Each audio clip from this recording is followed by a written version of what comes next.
Well, hello there, my friends. Welcome to Enriched Lives. Well, you're worthy, you're blessed, and you are a creator. That's right, you're worthy, you're blessed, and you are a creator. Hello, I'm Brother Charles, your host, and we have fantastic topics for discussion. Today is no different. We have another fantastic topic for discussion, but before we get into our discussion, let me say that if this is the day that you arrived upon the planet, happy birthday to you. That's right, happy birthday to you. See, because God didn't make any junk. If you weren't supposed to be here, trust me, my friend, you wouldn't be here. You would not be here. As one individual said, every day you get a smile.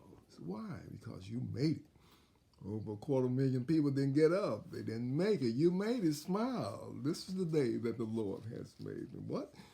We will rejoice and be glad in it. Our topic for discussion comes out of the Bible. We have various topics that we discuss coming out of the Bible built on biblical principles, and we believe that a better you makes a better society. A better you makes a better world. We believe that when things get better for you in your life, things will become what? Better for everyone else. So we have another fantastic topic for discussion today. That, my friends, is compassion. That's right, compassion. Do you have compassion? Are you a compassionate person? Well, we're going to look into that, and we won't hold you too long, but the thing is, compassion. Now, this is one of those topics that we're going to look at a scripture, a particular teaching out of the Bible, where Jesus alludes to this compassion. Here we have the Good Samaritans, known as the Good Samaritan. And it tells the story of an individual that helped another individual that was in distress. They had left him for dead. Anyway, our scripture that we're going to use comes out of the Gospel of Luke, the 10th chapter, the 30 through the 37 verse. Luke 10, 30 through 37. That deals with the story of the Good Samaritan. Jesus tells of a individual that was on his way down, and he ended up, some robbers, some people caught him and beat him and left him for dead. And so by chance, a priest was happening along that same road. He looked over there and saw him and walked on by. And later on, a Levite came by. He looked over there and saw the man and walked on by. And the story says that a Samaritan came by and saw him and aided him and helped him. Took him to the next place and said, look, whatever his needs are, just give that to me and I'll pay for it. Now, he goes on and says, who was that man's neighbor? And his disciples said, well, the one that helped him. That's right. He said, you do likewise. Now, but let's look at what transpired here. The priest looked at him and walked on by. See, what happened? Well, there was another individual laying there. There was another human being needed some help, but the priest walked on by. Oh, this is very interesting because there was no compassion. There was no compassion for that person. He just walked on by and left him there. You know, I'm talking about a religious figure, a priest. And then we have another religious figure that comes by, and he sees him, a Levite. And he left him right there. He didn't help him, just walked on by, left him. But a Samaritan came by. Now, the Bible puts very emphasis on the fact of a Samaritan, meaning what? The Samaritan and the Jews. Now, this apparently was a Jew. And the Samaritans and Jews, they didn't get along too good, okay? The Samaritans had a reputation of leaving whenever stuff got hot for the Jews, and the Jews didn't care too much for them. So it was a racial thing. It was a racial thing. But here again, compassion transcends racism. Compassion transcends ignorance. Compassion was shown to the person because there was a fellow human being there that needed help. Notice now, you're not going to find compassion in religious circles. Whether you like it or not, they'll stand up and fight for their political beliefs and ideologies. But when it comes down to compassion, these organizations don't have compassion in them for you. They'll tell you, oh, we're against this, we're for this, and we don't. And the Lord said this, but again, still, there's no compassion. There's no compassion. So pay attention to the things that are being said by certain groups, political figures, political denominations and everything. But politics, you won't find compassion in politics, whether you like it or not. Some say I hate this one, I hate that one. Instead of for the overall good for humanity, everybody wants to get his or her point across that they're right. Now, the thing that's so intriguing about this particular story is the fact that the Samaritan came and helped the person. The Samaritan came and helped him. Now, compassion is very interesting because, see, is it a learned trait or is it comes something from empathy? No, compassion is love without convictions, shall we say, constraints, I would say.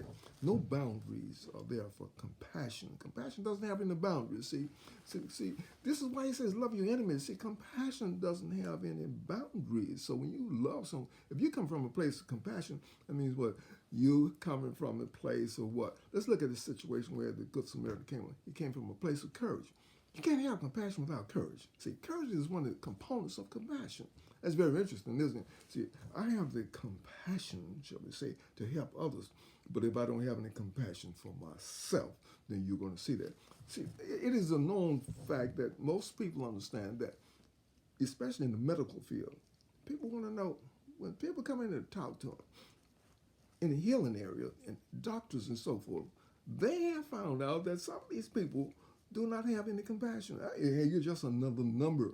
And people will respond to compassion quicker than they will than just being another number. So, and that was a study that was conducted, and they found out that when they would come to the people room, that the physicians or the caretakers, whoever they were, if they show compassion, the people that were tendency to what? Heal quicker. They got better. Why? Compassion is very important that you have, that you show toward people. Now let's look at ourselves, for instance.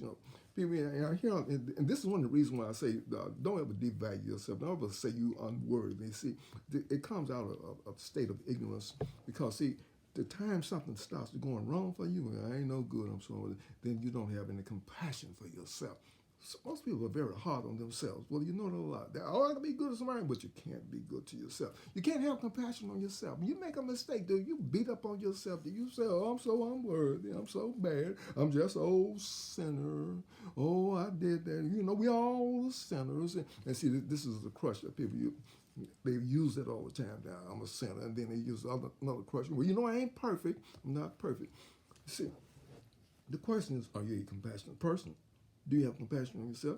Well, sure, you're going to make mistakes. We all make mistakes. We all mess up. But what? Get on up. Release that. Let that go. Hold on to who you are. You are somebody. Have compassion for yourself. Love yourself. The most important force in the world is what? It's love. It's love. Therefore, when you and I practice compassion, not only on others, on ourselves, you have to practice compassion on yourself, my friend. Because if you don't love you, guess what? Nobody else going to care too much about you. We teach people how we want to be treated. We show people how we want to be treated by the way we carry ourselves. If you want to be respected, you better respect yourself. See, case in point, if I get up and go to the store and put some pajamas on, look at this old man walking around with some pajamas on. Maybe he didn't have no clothes. Maybe no, he don't care. You can find time to do better. Okay, there's no excuse. Let's stop using these crutches. Saying that we just didn't have anything to put on. We just throw something on and went around public. When you walk out in public, you make a statement about yourself, how you feel about yourself. So it's imperative that you understand that you what? Respect yourself. Now, people that are compassionate about themselves will not allow themselves to do certain things. There are boundaries in terms of how they see themselves and what they will do and what they won't do. They will not disrespect themselves. They will not disrespect you. Why? Because they understand laws. What you do to others comes back to you. How you want to be treated. You want to be treated nice with respect and dignity? You treat others nice with respect and dignity. And so that it comes back. It's called the law of reciprocation, law of reciprocity. These laws are in action, whether you believe it or not. Now, when you and I understand here, compassion, we're taught to have compassion. First place you need to have compassion is who? With yourself. Love yourself. We can't stress it enough. If you don't love yourself, nobody else is going to love you. Okay. I mean, people they might look at you and everything, but it begins with you. It begins with you. Everything begins with you. The Good Samaritan, he had what? Love for himself. Therefore, he treated this person that was in distress. He cared for him. Why? Because he had compassion on him. It's very interesting that you and I, as individuals, begin to understand that we need to love ourselves. With New Year coming up and everything, let's see if we can have a little more compassion for ourselves, okay? See, because what's in me, what's going to overflow, the overflow of love for myself is going to come out to you. The overflow of kindness for myself is going to come out to you. See, if I'm good to myself, I can what? Be good to you. If I'm kind to myself, I can what? Be kind to you. See, it's an inside job, my friend. Whether you like it or not, it's inside. It's an inside job. So love yourself, my friend. Love yourself. Be a compassionate person. don't have any restrictions. See, compassion transcends racism. Compassion transcends ignorance. Compassion is very beautiful. It comes out of love, my friend. Therefore, until next time, my friend, until next time, this is Brother Charles with Enriched Life. May love, joy, peace, and happiness forever be with you as we walk upon this good earth that God has given us. And you, my friend, give us a thumbs up on this. We thank you. And tell someone else about this program. And remember, be more compassionate, not only with others, but with yourself also. Until next time, you be blessed, my friend.